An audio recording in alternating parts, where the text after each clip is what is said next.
il est supposé y avoir un porte-parole par atelier. Atelier 1, avec Mylène Coder, qui en est la porte-parole? Merci. Atelier 2, Daniel Le Bélanger, vous êtes 3.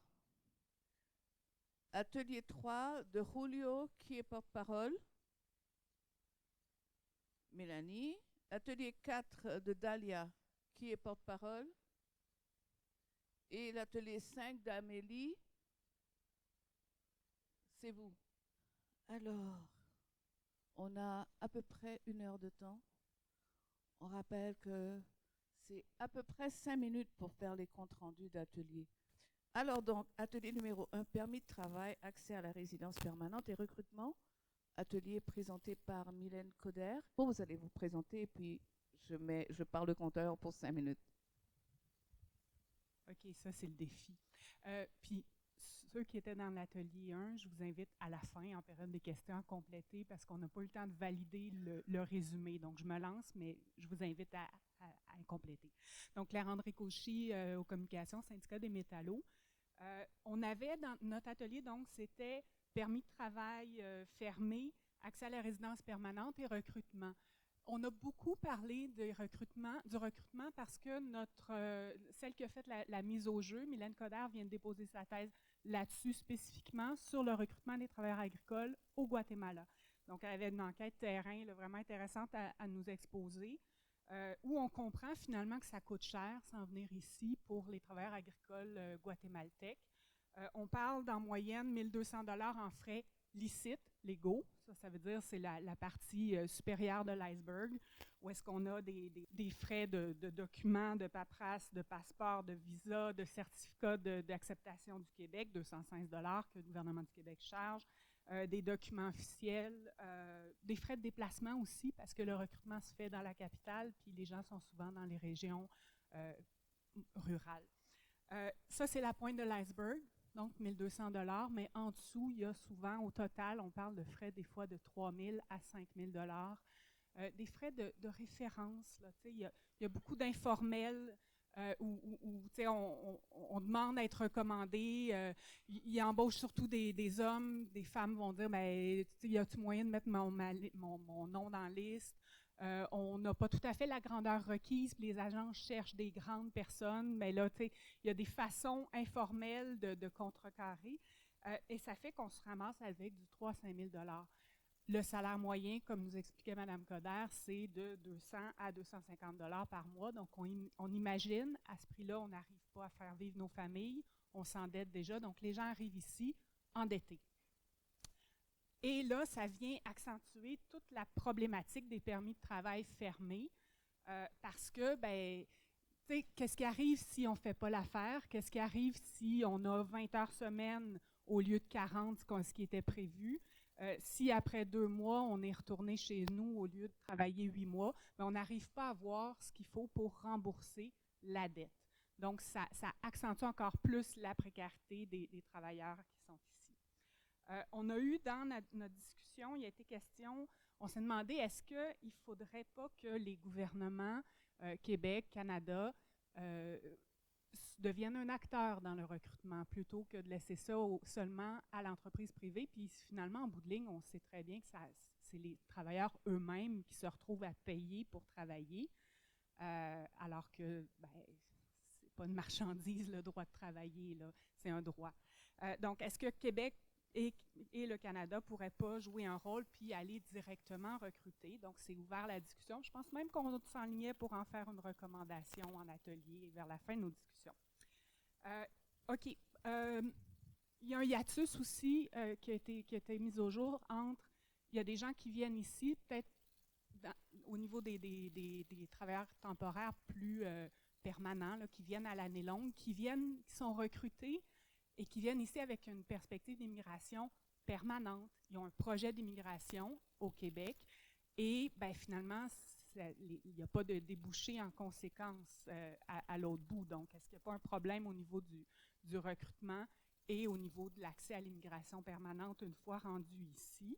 Il a été question aussi des permis fermés, permis ouverts. Donc, on a rappelé qu'il y avait une procédure qui existe pour des travailleurs vulnérables qui pourraient avoir accès à un permis ouvert.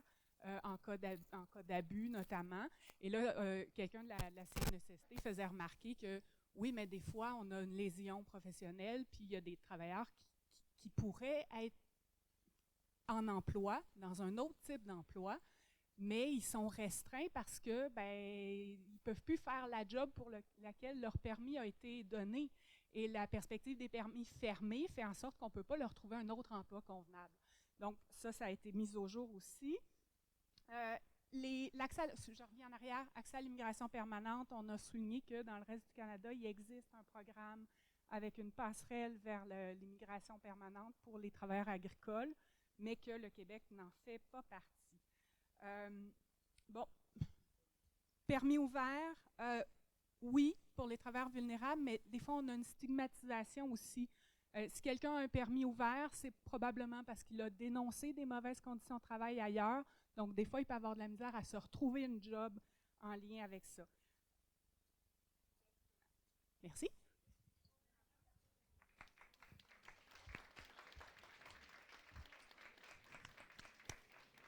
Magnifique, c'est merveilleux ça. Alors on passe à l'atelier de accès aux soins de santé et sécurité au travail. Qui est porte-parole? Vous. Oui, donc, je suis Danielle Bélanger, professeure à l'Université Laval et membre du CA du RATMAC. Alors, avec Henri et Véronique, on va vous présenter les recommandations de l'équipe santé. On avait plus de 20 personnes autour de la table de tous les secteurs qui sont représentés ici. Donc, on a eu une conversation extrêmement riche, je crois. Il y a certaines de nos idées qui sont sur le tableau blanc que vous voyez ici. Donc, on va se partager le temps de parole pour vous présenter nos recommandations ou les grandes idées qui sont ressorties de notre conversation. Numéro 1, on en a 6. Donc, numéro 1, c'est améliorer l'information que reçoivent les travailleurs, travailleuses quant aux droits et aux services en matière de santé.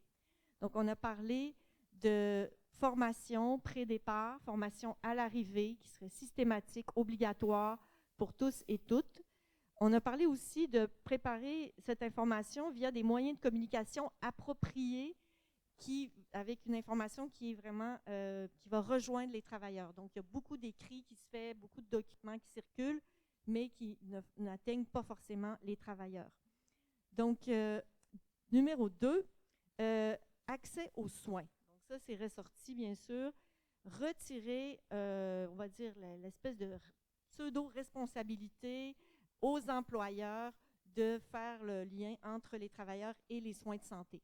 Donc, établissement de moyens pour que les travailleurs aient un accès immédiat de proximité, ça veut dire un transport, de l'interprétariat.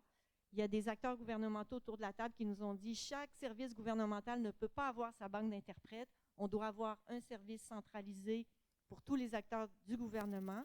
On a beaucoup parlé des cliniques mobiles qui iraient vers les travailleurs et qui soulageraient aussi les employeurs de toute souvent de situations complexes. Donc, je passe la parole à Véronique. Oui, Véronique Tessier, coordonnatrice au RATMAC. Donc, j'enchaîne avec les 2 prochaines recommandations qu'on a émises. C'est recommandé déjà par des chercheurs à travers le Canada qu'il y ait des corridors de soins transnationaux qui existent entre le Canada et les pays d'origine des travailleurs. Donc, entre autres, le Mexique et le Guatemala. Ce sont pour la plupart des hommes qui ont une migration cyclique. Ils vivent dans 2 pays en même temps et il n'y a pas de suivi, il n'y a pas de continuité en cas de problème de santé.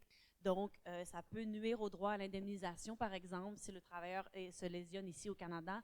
Il retourne dans son pays d'origine, il doit se retrouver un docteur. Parfois, le diagnostic change. On a des travailleurs du Guatemala qui nous disent « Moi, je vais voir un professionnel de santé traditionnel, dans le fond. Il va me soigner de manière naturelle. » Ça ne sera jamais accepté ici par la CNESST pour qu'ils soient continués à indemniser. Donc, comment on fait pour que ça soit compréhensif de leur mode de migration, les soins de santé? Qu'il y ait un aller-retour et une communication avec les professionnels de ces pays. Et on a parlé aussi de l'obligation de déclaration systématique des accidents de travail. Je pense que dans d'autres provinces au Canada, l'obligation elle est systématique de la part de l'employeur d'aviser l'État quand un travailleur se blesse. Et ce n'est pas aussi avancé ici au Québec, ce n'est pas obligatoire. C'est le travailleur qui remplit sa réclamation et c'est de cette manière-là qu'il accède à l'indemnisation, c'est une barrière, évidemment. Nos collègues de la CNESST nous ont avisé qu'il y a un formulaire que beaucoup de travailleurs ne remplissent pas simplement par méconnaissance de leurs droits et ça nuit au taux d'acceptation, dans le fond, des lésions ici au Québec. Donc, le fameux avis d'option. Donc, voilà, je passe la parole à Henri Medina. Salut tout le monde, je suis Henri Medina, un travailleur temporal. Nous avons parlé de plusieurs choses qu'on doit faire dans les milieux de travail pour nous, mais s'il y a quelques gens qui travaillent pour la santé publique ici, vous pouvez porter ce message que s'il y a une opportunité d'avoir les services psychologiques pour nous, ça veut dire que ça va venir bien parce que nous sommes isolés à la maison ou à la ferme. Quand on arrive à l'aéroport, nous trouvons la RATMAC, qui est l'organisation qui donne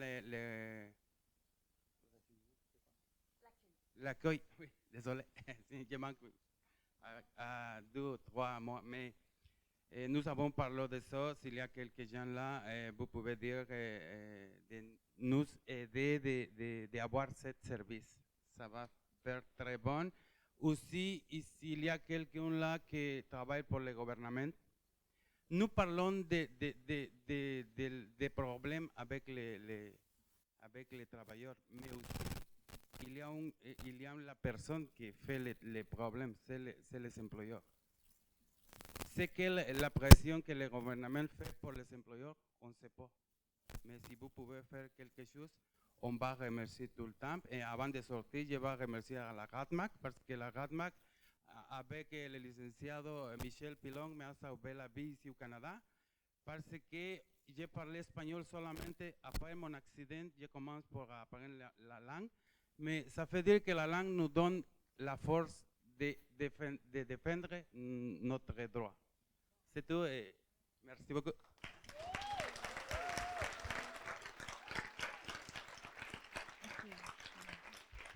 Merci beaucoup, Henri.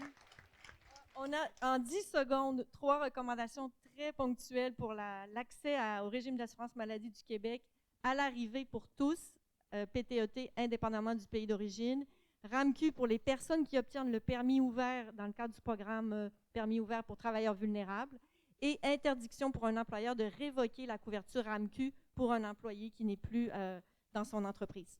Merci.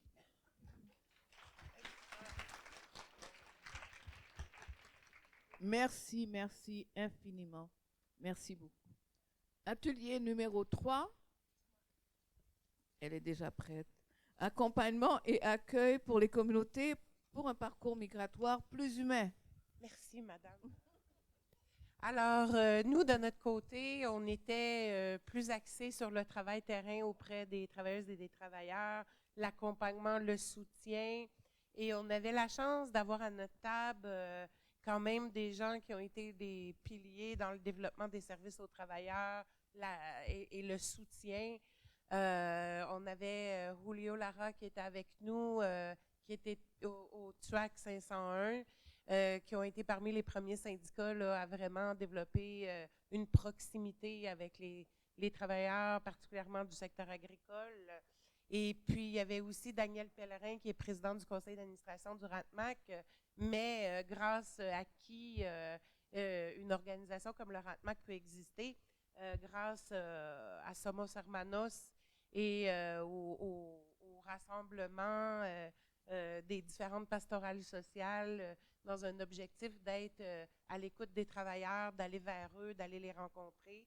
Donc, il ne faut pas sous-estimer non plus la part que malgré qu'on soit laïque, mais la part quand même des communautés religieuses là, à avoir été capable de rencontrer et d'aller au-devant des travailleurs, compte tenu que pour eux, la foi est importante et qu'ils se retrouvaient dans les églises. Donc, c'était un lieu quand même aussi important pour aller à leur rencontre. Et donc, ce qui a été mis en place à cette époque-là. Fait que ça nous a permis de faire un peu une rétrospective. Parce que, bon, on parle beaucoup des travailleurs étrangers, mais pour ceux qui suivent depuis longtemps, puis là, il y en a plusieurs ici, là, ce dossier, on on a vu apparaître le projet pilote du gouvernement fédéral qui était le programme des travailleurs étrangers temporaires, peu spécialisés et spécialisés. Donc, ce qu'on connaît aujourd'hui comme qu'on appelle le PTET, mais ça a d'abord été un projet pilote. Avant, ce qu'on avait, c'était le programme des travailleurs étrangers, c'était le programme des travailleurs agricoles saisonniers, où est-ce qu'il y avait beaucoup de Mexicains, en fait, en majorité des Mexicains qui venaient travailler ici dans les fermes, et des gens des Antilles aussi, des Caraïbes. Et on a vu l'évolution vers une main-d'œuvre beaucoup plus guatémaltèque qui venait avec le programme, le projet pilote des travailleurs étrangers temporaires, qui venait aussi avec des conditions différentes de séjour, d'habitation, de transport. Là, on parle des frais, entre autres, qui étaient différents selon sous quel programme les travailleurs venaient. Et c'est des différences qui existent encore aujourd'hui. Le programme des travailleurs étrangers temporaires a été confirmé. Donc, on a enlevé le titre de projet pilote. Mais on a vu l'évolution aussi chez ces personnes-là dans l'accueil. On a beaucoup parlé de comment c'était au début, d'ouvrir le chemin, de se faire connaître, d'avoir accès aux travailleurs, d'être capable de se présenter à eux, de les rencontrer, de discuter, de constater leurs conditions de travail, ce qui était très difficile. Puis là, on a eu droit à des anecdotes on se faisait mettre dehors par les employeurs, on voyait des choses qui étaient complètement inhumaines, des conditions d'hébergement qui étaient des roulottes pas chauffées pendant l'hiver, vous n'avez pas le droit d'emmener de l'eau pendant que vous travaillez, pendant ce temps-là, ça vous fait perdre du temps, les faire rasseoir en rang pour leur donner à boire, un peu comme on traite des animaux. Donc, on a vu une évolution quand même à ce niveau-là. Puis, on avait Saint-Rémy, puis la MRC des Jardins de Napierville, qui était un très bon exemple. C'est là où on retrouve le plus de travailleurs, en tout cas dans le secteur agricole au Québec. Puis, on a vu Julio nous racontait comment l'accueil, on est parti au début de au IGA, attroupement, travailleurs mexicains, parlent espagnol. C'était vu un peu péjorativement. On avait des craintes comme communauté d'accueil. Il y avait des craintes, tandis que quand on regarde la situation aujourd'hui, on voit que aujourd'hui, il y a des services qui leur sont même offerts en espagnol. Il va y avoir... les épiceries vont essayer de faire un petit peu d'accommodement, mais c'est des populations importantes dans certains villages où est-ce que, en termes de quantité et de nombre, ils sont, ils viennent, c'est par milliers, là. Donc, on a vu l'évolution de, on devait faire des accompagnements à la pharmacie, puis il y avait des difficultés avec les médicaments parce qu'ils ne les lisaient pas en français, à ce que finalement, à Saint-Rémy, à la pharmacie, maintenant, il y a quelqu'un qui parle espagnol. Même chose à la banque. Mais tu sais, on est parti de loin, puis je pense que notre atelier était quand même intéressant de voir le chemin parcouru, puis qu'il y a des gens qui ont vraiment ouvert là, le chemin comme une souffleuse, là, en poussant des portes aussi. Ce qui était nécessaire de faire. Puis on a vu l'importance que le milieu syndical a pu avoir là-dedans, l'importance des associations aussi, peut-être plus caritatives qu'on pourrait dire, pour faire avancer la situation des travailleurs puis améliorer leurs conditions de travail. Ces gens-là ont dénoncé, ont aussi par la suite, en étant plus proches des travailleurs, ceux-là se confient aussi aux intervenants, aux conseillers. Donc, les problématiques ont fleuri, si on peut dire. Merci beaucoup, Madame la Directrice Générale. Mais pendant la plénière, vous aurez peut-être l'occasion de compléter. Atelier numéro 4, droits sociaux et du travail, protection sociale et droits collectifs. Atelier présenté par Dalia Gesualdi Fecto et la porte-parole est ici. Bonjour, alors moi c'est Nelly Cohen-Arsenault et je travaille chez Illusion Emploi de l'Estrie. Donc on est un organisme de défense des droits des travailleurs en Estrie, des travailleurs non syndiqués. Alors nous à notre table, on a eu la chance d'avoir Michel avec nous, donc Michel Pilon. Il y avait aussi des travailleurs qui ont parlé de leur vécu, différents syndicats, des organismes communautaires et Dalia évidemment. Donc on a eu plein de discussions vraiment intéressantes. Fait que je vais passer un peu du coq à l'âne, mais premier, on a parlé des enjeux dans le milieu syndical, dans les milieux syndicaux. En fait, le problème, c'était surtout les interactions entre l'immigration et les droits du travail. Donc, on a rappelé que l'immigration n'avait pas préséance sur tout, que les droits du travail devaient être respectés en tout et partout, et qu'on devait on doit se rendre compte aussi que les conventions, dans le fond, il y a une interaction entre les conventions et les programmes de TET, puis que les contrats individuels des personnes, des fois, en fait, ne respectaient pas les conventions, dans le sens qu'il y a des choses dans les conventions collectives auxquelles les travailleurs n'avaient pas droit, comme certains congés sociaux, etc.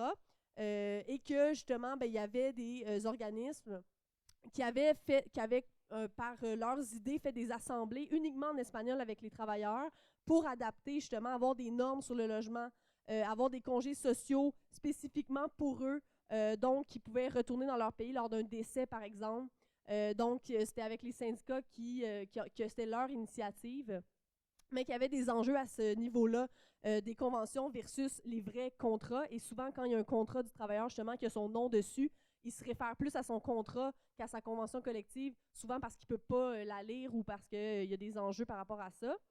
On a aussi parlé de l'ancienneté et du droit de rappel. Alors, comment on calcule l'ancienneté quand c'est un contrat saisonnier, la personne revient à chaque année, mais qu'il y a une pause entre chaque? Donc, justement, d'autres idées, c'était de conserver leur ancienneté malgré leur départ s'ils reviennent dans les 18 mois à venir, et que les travailleurs ayant l'ancienneté sont les premiers à être rappelés. Donc, il y avait un droit de rappel. Donc, si l'employé, on ne les rappelait pas, il fallait fournir des preuves en raison de, en fait, des raisons de pourquoi les employés qui avaient l'ancienneté, qui étaient déjà revenus plusieurs fois, pourquoi on ne les rappelait pas en premier. Mais évidemment, là, ça, c'est les enjeux du milieu syndical. On a parlé de la problématique, en fait, des non-syndiqués, qui sont plus ou moins 60% de la population au Québec et qui représentent une majorité des travailleurs temporaires, que des fois, c'était sous-représenté, notamment dans les tables de négociation où ça se passait souvent entre les employeurs, les syndicats, le gouvernement, mais que souvent les travailleurs des TET n'étaient pas syndiqués. Ensuite, on a parlé des permis sectoriels, que l'État devrait jouer un rôle et s'occuper des travailleurs, donc des frais de recrutement, etc., qui a déjà été mentionné plus tôt, mais que si c'était une avenue, il fallait que l'État joue son rôle et s'occupe des travailleurs. Ensuite, CNESST, il y avait des visions divergentes. Parce que, là, il y a les inspections proactives là, de la CNESST, l'escouade d'intervention, où là, il y a des travailleurs qui, dans l'escouade, qui parlent espagnol. C'est un pas dans la bonne direction, mais c'était quoi l'approche? Parce qu'en fait, les inspections, il faut que ce soit volontaire. Fait que si l'employeur dit « moi, j'en veux pas de ça dans mon milieu de travail », l'employeur peut refuser. Fait que ça crée une problématique parce que il faudrait les obliger à avoir ces inspections-là quand il y a des problématiques. Donc, il faut les talonner. Fait que dans le fond, il y a encore des problématiques, mais on voyait ça comme un pas dans la bonne direction, mais c'était un peu mitigé. Mais il faut les talonner pour élargir ces inspections-là, puis justement que les employeurs n'avaient pas le choix. Et le comité santé-sécurité aussi, là, qui vient d'être, je pense que c'est la loi 27, il y avait aussi des problématiques parce que c'était souvent l'employeur qui décidait là, de qui gère le comité, comment, fait que ça aidait, mais pas tant. Chômage, là je passe d'un autre sujet, mais par rapport au chômage, les travailleurs migrants, souvent on pense qu'ils n'ont pas accès parce que techniquement, ils ne sont pas aptes à travailler, sauf pour l'employeur à cause des permis fermés. Cependant, il y a eu des gains de cause. Donc, on peut demander révision pour avoir le chômage parce que c'est un droit. Fait que ça, c'est un gros problème aussi parce qu'on pense que les travailleurs eux-mêmes, ils pensent qu'ils n'ont pas droit au chômage. Des fois, dans les organismes, on pense que non. Les syndicats, on ne sait pas comment les aider. Il faut aller en révision parce que c'est un droit, le chômage, même pour les travailleurs donc temporaires. Par rapport aux mises à pied, on a aussi parlé, mais ça, on n'est pas arrivé à une conclusion. Mais en fait, souvent, c'est les travailleurs temporaires qui vont avoir leurs heures réduites en premier, qui vont se faire congédier en premier majoritairement. Fait que comment on pourrait compenser ces frais-là associés à l'embauche parce qu'ils s'endettent souvent pour venir ici. Fait que si on n'a pas fini le contrat de 2 ans, par exemple, comment les compenser là, quand il y a mise à pied ou quand, justement, leur contrat ne va pas jusqu'à la fin.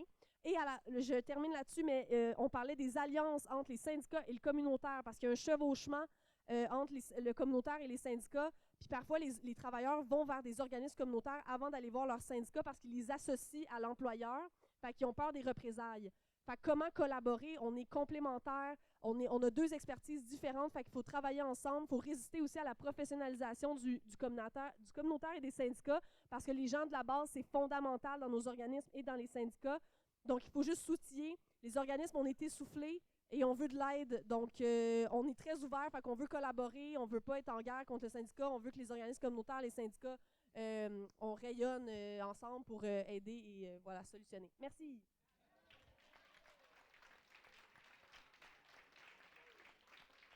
Merci.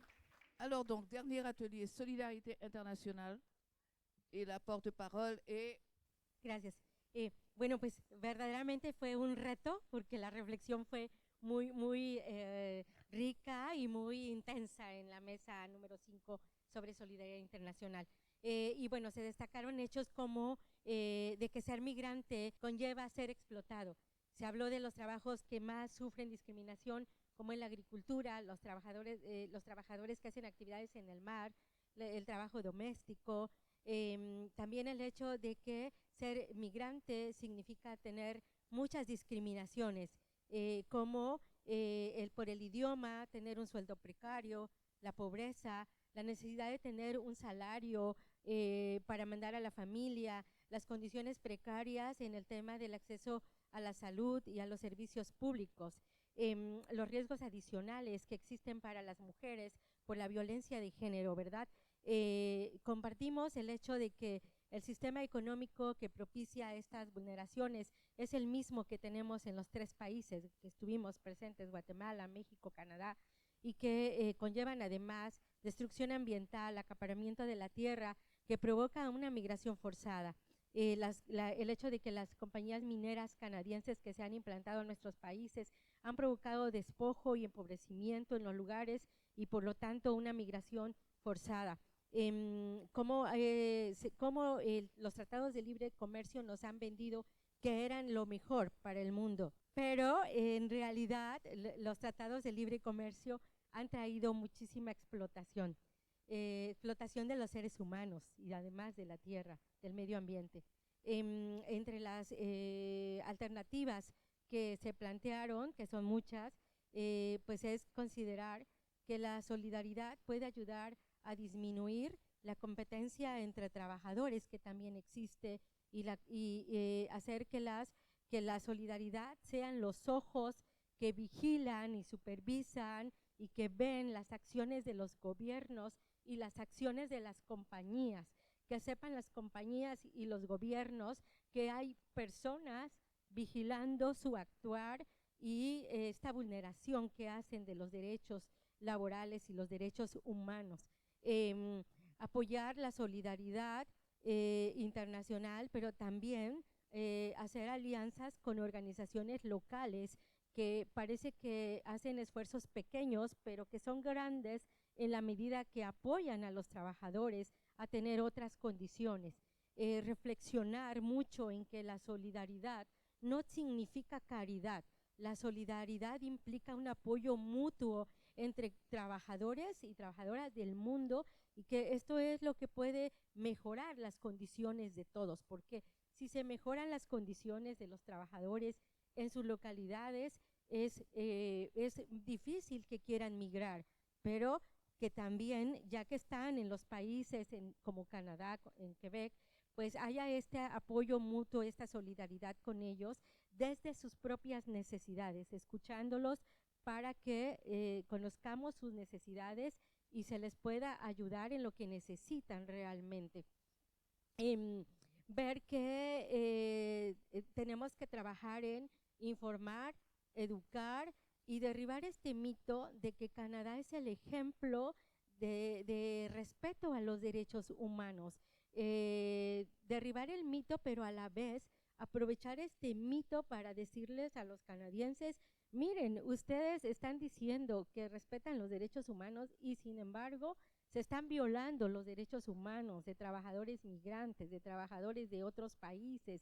¿Qué pasa con ese mito? Hay que ver y voltear los ojos para ver esa realidad que está sucediendo y que verdaderamente se sientan avergonzados de creerse los defensores de los derechos humanos y en realidad se están violando constantemente estos derechos de los trabajadores.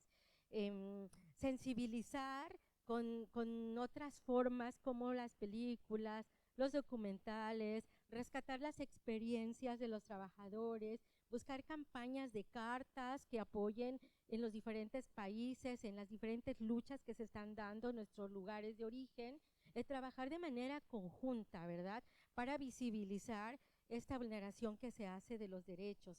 Reconocer que los sindicatos son fuertes, pero que tenemos que vincularnos con organizaciones de base locales, porque estos pequeños esfuerzos tienen un valor muy grande y si trabajamos juntos podemos potenciar estas luchas. Reconocer que tenemos que aprovechar esta solidaridad internacional y que apoyemos también acciones de compra de productos locales, ¿verdad? De cooperativas, de productores que puedan tener también un recurso por la venta de sus productos con el apoyo al consumo local más allá de lo transnacional. Alors, merci, muchísimas gracias. Il y a une chose qui m'a beaucoup interpellée dans tout ce que vous avez dit, bien sûr, solidarité n'est pas charité. Aïe, aïe, aïe, pour moi, ça c'est tellement ancré, solidarité n'est pas charité. La solidarité s'exerce sur un plan d'égal à égal. Allons-y, alors merci beaucoup pour les portes, pour vos rapports, vos résumés d'ateliers, vos recommandations. Maintenant, on va ouvrir les questions, la possibilité à la salle de poser des questions, de faire des commentaires. On se donne une quinzaine de minutes. Alors, oui. Moi, je viens du Saguenay-Lac-Saint-Jean. Oui, merci. Et je veux juste vous dire qu'avec un maire dans un petit village au fond du lac Saint-Jean, le village normandin, monsieur le maire, lui, avait compris que les travailleurs étrangers temporaires étaient un apport économique très important pour sa communauté. Et je trouve que c'est quelque chose qui n'a pas été souligné, l'importance dans les communautés d'aller rencontrer les décideurs, ceux qui sont là, les sensibiliser à la présence et les sensibiliser aux besoins des travailleurs étrangers temporaires.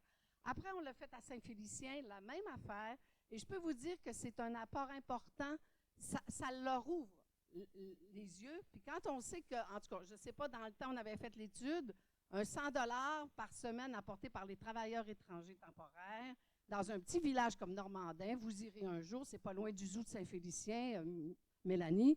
Alors, vous allez voir que ça a un rôle important et je pense que ça, il faut le souligner aux décideurs et décideuses dans nos communautés. Oui, merci pour l'intervention. Est-ce qu'il y a d'autres interventions? Oui, ici. Voilà. Judith Giguère, je travaille pour FBDM, qui est un organisme qui offre des cours de francisation en entreprise. Je voulais compléter l'atelier de Mélanie. Donc, je me permets de compléter parce qu'elle a manqué de temps, fait que je vais prendre le temps. Ce qui était super intéressant de faire un retour, un historique un peu de ce qui a été fait dans le milieu agricole, c'est que présentement, des travailleurs étrangers temporaires, bien, il y en a de plus en plus aussi dans d'autres domaines. Donc, le travail exceptionnel de la RATMAC, des TUAC, c'est des exemples à suivre dans les autres domaines, dans les autres milieux syndiqués, non syndiqués, que ce soit les groupes communautaires, les entreprises d'économie sociale. Je pense qu'on a vraiment un modèle à aller regarder ce qui a été fait depuis l'arrivée massive des travailleurs agricoles pour qu'on puisse leur offrir des outils de soutien, d'accompagnement dans les autres domaines qui ne sont pas des petits villages à côté du zoo de Saint-Félicien. Merci beaucoup. Est-ce qu'il y a... Oui, allez-y. Oui, je sais qu'à un moment donné, on a dit, il n'y a pas eu de conclusion là-dessus, mais un des problèmes, c'est des renvois. Des fois, les travailleurs perdent leur emploi pour plein de raisons. Je pense que j'avais juste le goût de rajouter, permis de travail ouvert, ça sert à ça. Une usine ferme, ben, on peut peut-être aller ailleurs, là où il y a d'autres besoins en main-d'œuvre. Alors, peut-être juste, il y a une. Et aussi, j'aurais le goût de dire, puis c'est peut-être un peu controversé, mais non, permis de travail sectoriel, malheureusement, ça maintient les conditions de travail des années 1704 dans certains secteurs, certaines occupations. Ça maintient des conditions de travail honnêtement pas bonnes pour la santé et la psychologie dans certains secteurs, certaines occupations. Il ne faut pas permettre des permis sectoriels. Ça va juste, c'est du travail forcé spécifiquement dans certains secteurs. On ne veut pas ça au Québec, on ne veut pas deux classes de travailleurs. Je pense qu'il faut vraiment se battre pour les permis de travail ouverts. Alors, c'était mon petit grain de sel. D'accord, merci. Merci beaucoup. Est-ce qu'il y a d'autres interventions? S'il n'y a pas d'autres interventions tout de suite, permettez que je passe de nouveau le micro à notre camarade pour compléter sa présentation. Gracias. Bueno, nada más quería dos como cuestiones que tal vez faltaron, es que se habló de aprovechar el marco legal internacional para colocar estas luchas en defensa de los trabajadores agrícolas y trabajadores vulnerados y aprovechar las leyes internacionales, acudir a ellas para hacer más visibles las luchas. En este tipo de conferencias que han sido muy buenas, invitar a más trabajadores para conocer de viva voz de ellos qué está pasando en sus trabajos, en sus localidades, y pues decir que la solidaridad internacional es lo único que puede hacer que este mundo, otro mundo sea posible.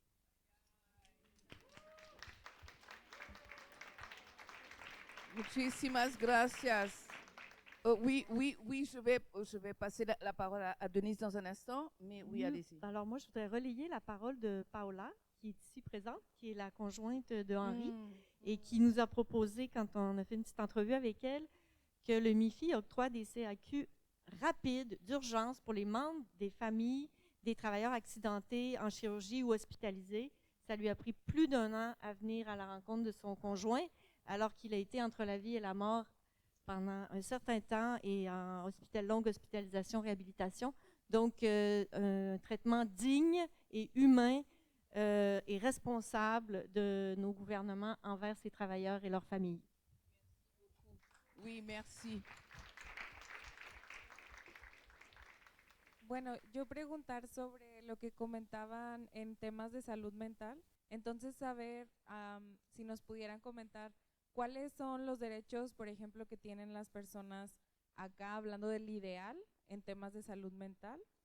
Porque de lo que escucho, pues no se garantizan. Entonces, saber si hay algún tipo de cobertura hablando de seguridad social en cuanto a salud mental que tengan aquí y que no se está cumpliendo. Pour ce qui est de la province du Québec, il y a une insuffisance, en fond, des soins, surtout en santé mentale. Donc, les listes d'attente sont très longues. Les travailleurs, même s'ils seraient couverts en théorie par l'État, n'accéderont pas à des soins psychologiques étant donné les listes d'attente énormes. Et du côté de leur assurance qui est privée, ça ne rembourse pas des frais en psychologie non plus.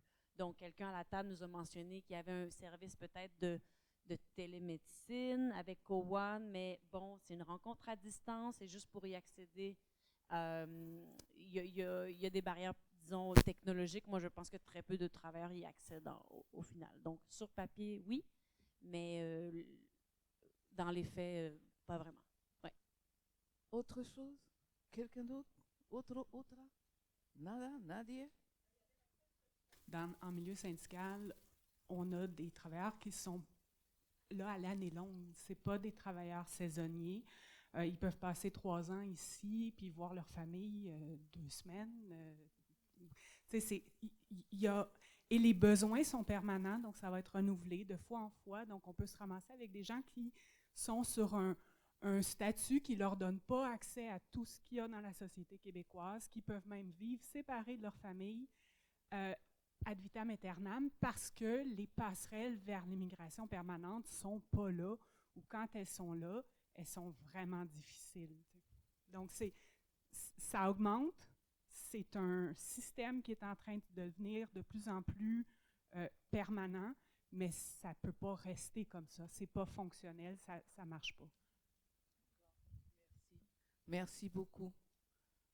Alors sur ce, on va considérer que on a fait le tour pour l'instant, bien évidemment. On va passer à la pause repas.